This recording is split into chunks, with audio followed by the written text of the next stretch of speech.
Tonight, the GTA gets hit with another blast of snow. They came, I think they came once and did it quickly, but it continued to snow. This latest wintry blast adding to the frustrations of some residents who are still waiting for their streets to be plowed from last Monday. Plus, Home Care Ontario has been absolutely overrun with referrals that we have not been able to address. Another sector seeing a severe shortage of staff, home care, why some are sounding the alarm. And most people, this is their retirement home, and they were looking forward to just having a peaceful time, Now the condo owners of one Toronto building are facing $14 million in repairs. And if they can't pay their part, they could lose their homes.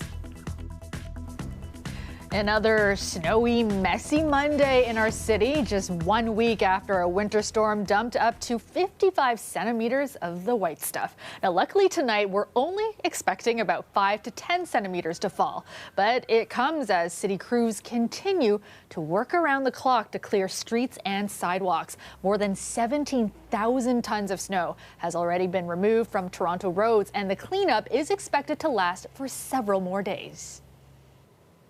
Now, tonight's snowfall may not pack the same punch as last week's, but it's an unwelcome sight for some residents who are still waiting for their streets to be plowed.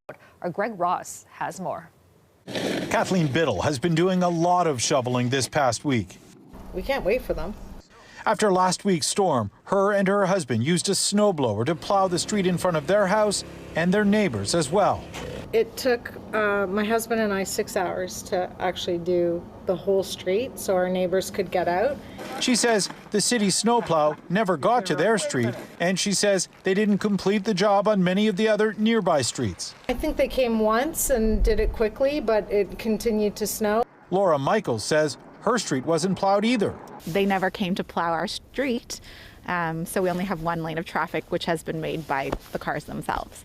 She didn't have a snowblower to clear the street in front of her house. These snow piles were created by her and her neighbors.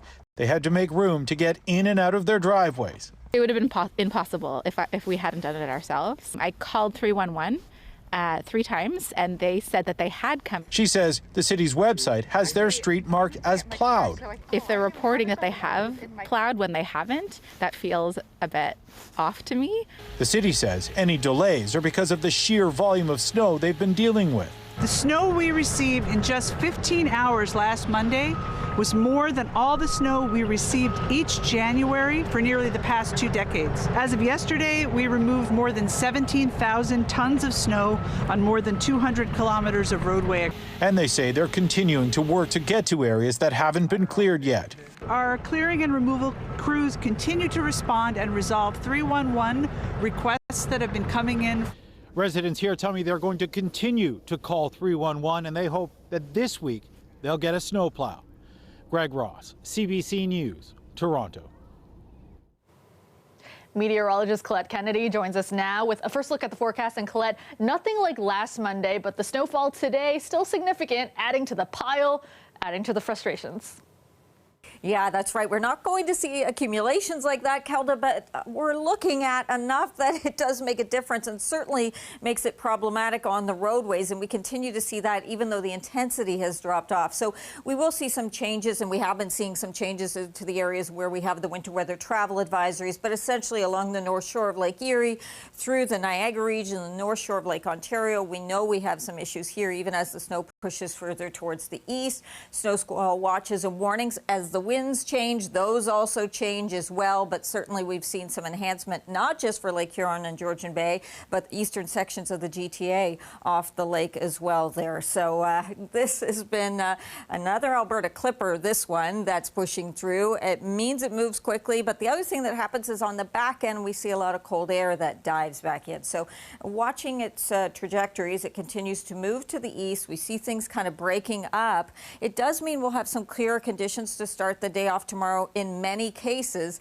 Exception being where we still have open waters and things aren't frozen over, we still have those lake effects, and at times we're going to see that coming down through the London area. You'll see some enhanced amounts there, and even some flurries will dip into the GTA, so it'll be kind of variable conditions through the day. And just know you could be driving along and all of a sudden get into one of these situations where you lose visibility. -11 feeling like -18. Tomorrow afternoon, -7 for that daytime high. We'll still have a wind chill, though, but it's really going to be tomorrow night. Those temperatures plummet. When I come back, I'll explain all about that one, Kelda.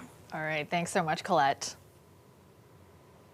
Turning to the pandemic and another grim milestone in our province. There have now been more than 1 million cases of COVID-19 in Ontario since the first case was officially confirmed back in January 2020. Now, this comes the same day schools began reporting the number of student and staff absences instead of COVID infections, and exactly 1 week before the province gets set to ease some pandemic restrictions. Talia Ricci has the latest. The owner of Ration Beverly looks forward to having what's meant to be on these tables and chairs, food and people. There's a lot of work that needs to be done, from taking away the bottle shop, taking away takeout packaging, and preparing tables. In 1 week, restaurants, bars, gyms, and cinemas can reopen at half capacity as some restrictions are lifted. We're excited and relieved to open our doors again. 50% capacity is still better than nothing. Humans are social, and we can't live in isolated lockdowns. So we should take the best advantage we can of the reopening, but with care. Epidemiologist Dr. Prabhat Jha says hospitals are still under a lot of pressure, but he believes a slow lifting of restrictions shouldn't result in a spike of cases. In part, the virus is just behaving that. It shoots up quickly and comes down slowly. So when you do the lifting, lifting of restrictions, you also do them very measured and carefully. You don't take your foot off the brake all at once. Friday was the first day absence rates across Ontario schools were collected. That data, shared today, showed that more than 330 schools reported absence rates of 30% or higher. But some are questioning whether these figures are helpful. Is it that they have COVID? Is it someone else is isolating? We just don't know. We can't just assume a kid's, they're away because of COVID, because it could be something else. The province says families will be notified when the absence rate at their school exceeds 30%, regardless of whether the absences are linked to the virus. We'll work together with our local public health agencies and our school boards to monitor that absenteeism, and if the rate suddenly rises 30% above their baseline, we'll have communication which may include closure. The Toronto District School Board said all of its schools currently remain open, and businesses are eager to open their doors soon, too. What we're always doing is gritting our teeth and staying optimistic and doing what we can to survive in a difficult industry as it is without these lockdowns in place. Talia Ricci, CBC News, Toronto. A convoy of truckers and their supporters is traveling across the country to Ottawa right now. They are protesting mandatory vaccinations for truck drivers imposed by the federal government as of January 15th, as some of the protesters gathered early this morning in Calgary before heading east. We need to come back to the values that made this country strong and free. We stand on guard for thee. The protest, dubbed the Freedom Rally, began yesterday and is expected to arrive in Ottawa on Saturday. Canadian truck drivers now need to be fully vaccinated if they want to avoid a 2-week quarantine, and they have to have a negative PCR test before crossing into Canada. The rally inciting a response from a Durham police constable. I really wanted to give a shout out to all the truckers. I think what you guys are doing is incredible. You're fighting for our rights and freedoms. And right now it feels like we're a little bit at war, and those rights and freedoms are at stake. The person in the video identifies themselves as Constable Erin Howard, and she says she will join the truckers in Ottawa, calling them heroes. Durham police have confirmed they are investigating the video that was posted to social media, adding the views expressed in the video do not represent those of Durham police. Well, another sector that has been hit hard during this latest wave, home care. Staffing shortages have left the already struggling sector in crisis, with workers and families now sounding the alarm. Our Dahlia Rashri has more. Since the pandemic, it seems like we have no downtime. Margaret Kerr has worked as a home care nurse for over 25 years. Pre-COVID, she'd visit around 10 patients a day. She says her caseload has recently doubled. More pressure, stressful too, very stressful. The sector is overrun. That's according to the Chief Executive Officer of Ontario Home Care and President of Spectrum Healthcare, a local agency that provides home care services. We have lost over 4,000 nurses. We have lost thousands of PSWs, and we have lost hundreds of skilled therapists. Certainly it's got worse when Omicron hit. Just like all the other sectors, we've lost a lot of staff. Before the pandemic, community requests were met about 95% of the time. As of late December, Home Care Ontario says that number has dropped to 56%. Ketchen lost her father last year. My dad, his name was Ken, my biggest cheerleader. He was diagnosed with cancer right at the end of last year, so the end of 2020. He was diagnosed as terminal or palliative in the first part of April, and we lost him on May the 20th. She says it was his choice to die at home, and he had a palliative care nurse. Ketchen says her family knows firsthand how essential these services are. We wanted to honor his wishes, and I don't think it would have been possible had those people not been showing up for us every day the way that they did. Ontario's annual support for home care has totaled approximately $3.08 billion in the 2021 fiscal year. In a statement, the Ministry of Health says the government is working continuously with providers on programs that incentivize recruitment and retention, such as shift-based care and guaranteed full-time hours. Home Care Ontario, whose members employ 28,000 healthcare workers across the province, says they need more. A major investment in the sector. We're calling on them for $460 million investment. Ketchen says the support is needed to ensure everyone has the same care her father was fortunate to have. In my view, everybody should have that choice to have that kind of transition that he did. Dahlia Ashry, CBC News, Toronto. Condo owners in one aging Toronto building are facing $14 million in repairs, and they've now been given weeks to come up with tens of thousands of dollars each in order to save the building. Now, many are seniors on fixed incomes, and as our Samantha Beattie reports, if they don't pay, the condo board can legally seize, then sell their homes. Friends Wendy Thomas and Daphne Prasad have called this condo building home for decades, but now they and their neighbors are fighting to keep their units. Most people, this is their retirement home, and they were looking forward to just having a peaceful time. This fall, they both received a $35,000 bill from the condo corporation to cover repairs and debts. Thomas says she was turned away from banks because the building is flagged due to its condition. So she had to turn to a private lender with a 10% interest rate. I'm retired, living on a pension, and it was very hard to get the loan. In fact, I've taken something that I don't know how I'm going to pay back. At 72 years old, she went back to work to help pay off the loan. She says she worries about the hundreds of other residents who are still struggling to find the money. Out of 320 units, 250 have yet to pay. Prasad says she can't afford the special assessment on top of her monthly $900 maintenance fee.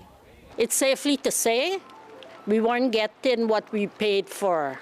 In the hallways, water runs down the walls, exposed wires hang from broken light fixtures, and in the lobby, cracks and holes have gone unrepaired. The condo corporation and its board of directors declined comment to CBC News, but a recent court ruling reveals the corporation is in debt as much as $9 million, and it currently pays roughly $80,000 per month in interest alone. Meanwhile, the state of the building is exceedingly deteriorated and in some cases dangerous. Experts say while the condo board is allowed to issue special assessments to cover these costs, this situation is uniquely bad. It seems to me that the problems arise from, number one, being penny wise and pound pound foolish. If the condo owners don't pay, their board can place liens and eventually sell their homes. It's heartbreaking. It really is. It's just awful. And I don't know how many buildings are in similar situations. Now some residents are hoping to vote out the board members and find other ways to pay for the repairs. We are in a handicapped state. We cannot afford it, so we are just reaching out for help. Samantha Beatty, CBC News, Toronto. Welcome back. Nunavut is the latest jurisdiction to sign on to the Liberals' childcare plan, leaving Ontario the last remaining holdout. The province says it's working hard to make a fair deal, but others are urging Ontario to just take the money. Ali Chiasson brings us this story.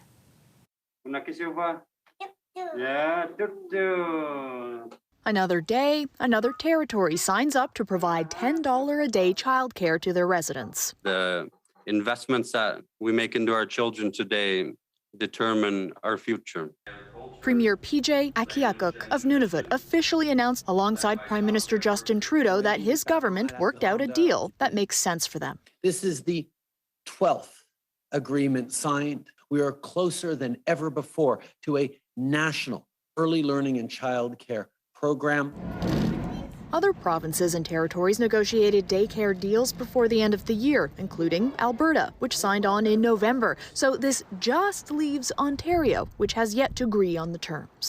We've been working very hard to get a fair deal for Ontario families because we know childcare is too expensive. It is inaccessible to too many families in Ontario. That just simply is unacceptable.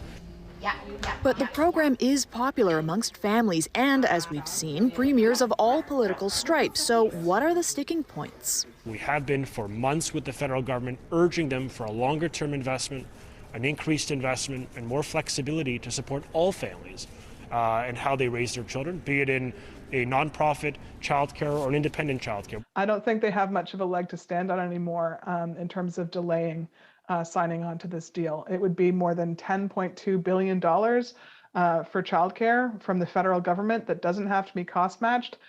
They should have signed on months ago. Within the first year of signing on to the federal plan, parents would see their costs cut in half, with the goal to further reduce fees to $10 a day. The province is arguing the federal funding is not enough to do that within 5 years. Across the country now, parents are getting emails saying that they're going to see their childcare fees go down next month, and yet here in Ontario, parents are getting the opposite. They're getting messages from centres saying we're having to raise childcare fees this year. Ontario parents already pay the highest fees in the country, sometimes thousands a month. We need every level of government to come together for children and families and say, what can we do together and how can we make the biggest difference? Ali Chiasson, CBC News, Toronto. You're looking at a live shot of the Toronto skyline, cloudy and snowy tonight, tapering to flurries overnight. Currently -4, but feeling more like -11 in the city. Let's go back to Colette now. And Colette, things calming down by tomorrow in terms of snowfall, but then comes the really cold temperatures later in the day. Yeah, we certainly do. For tomorrow night into Wednesday morning, those temperatures bottom out once again. Wind chills will be close to -30. So although we have the extreme cold weather alert for the city, so the warming centers are open because of this weather event going through, we'll see more widespread extreme cold weather warnings coming from Environment Canada as we go into Tuesday night and Wednesday morning. Winter weather travel advisories, we were looking at those a little earlier in the show for slippery conditions and reduced visibility from this system. And then as we look into tomorrow, it's going to be a range. So sometimes some of those streamers of lake effect, the flurries will just tickle or trickle into the city and you get a little bit of activity. That's lighter stuff. In other cases, we're talking lake effect snow. We are talking about accumulations, 10, 15 centimeters and onward. And then there's that heads up for that very cold air coming in Wednesday morning. You're going to want to make sure yourselves, but the kids are also bundled up with some layers there. So here's a look at that Alberta Clipper. Again, Again, a clipper moves pretty quickly through, so it didn't give us the kind of accumulations like last Monday. It's not doing that, but we are still seeing that 5 to 10 range in a few areas over that 10 centimeters where we have the enhancement. There's that streamer that's going to come into the afternoon hours as the winds just shift direction from west to more west-northwest and coming down through the London area. So again, you'll see some additional snowfall there. Into Wednesday, it does appear like we will have some cloud cover to start off, especially around the west end of the Golden Horseshoe, the west end of Lake Ontario, around the Golden Horseshoe into the Niagara region. But this is 8 a.m. I think we'll see sunshine coming into play, and then at times into the afternoon, some pockets of cloud cover coming back. So kind of variable, but expect that at least for the second half of the day to get into some sunshine on Wednesday. Wind directions really tell the story. Basically, if it's coming across the lake, it's going to be enhancing things. And as those winds change direction west to northwest, that's when we see the lake effects kind of shifting into other areas where you see the accumulation. So those winds are a big factor here. Tonight, your temperatures, well, -13 for Windsor, feeling like -17. Still the risk of some flurries, although that does die off, and kind of that chance into tomorrow. I think you will see some clearing at times early, and then the clouds sort of coming back into the afternoons. There's sort of variable skies as well. And then wind chill, -18 overnight. The temperature -11 tomorrow morning. That's cold enough, but not as cold as where we're going. And -7 for our daytime high. But -21, that's really what I want to point out. That's where we'll be with the temperature Wednesday morning, Kelda, but those wind chills will make it -25 to -30 in terms of how it will feel. Oh, wow. All right. Thanks so much, Well, finally tonight, visitors to a new attraction near Bogota, Colombia are discovering a place that's literally been turned upside down.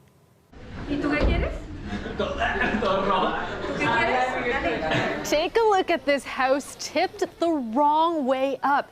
It's capturing the imagination of tourists who walk on ceilings where floors should be, and with furniture positioned on the wrong side as well. The creator was intrigued by a similar experiment he saw when he visited his homeland of Austria 6 years ago, but says building it during the pandemic was difficult with all the setbacks and delays, but it was finally finished early in the new year, providing some light fun for visitors weary of lockdowns and restrictions.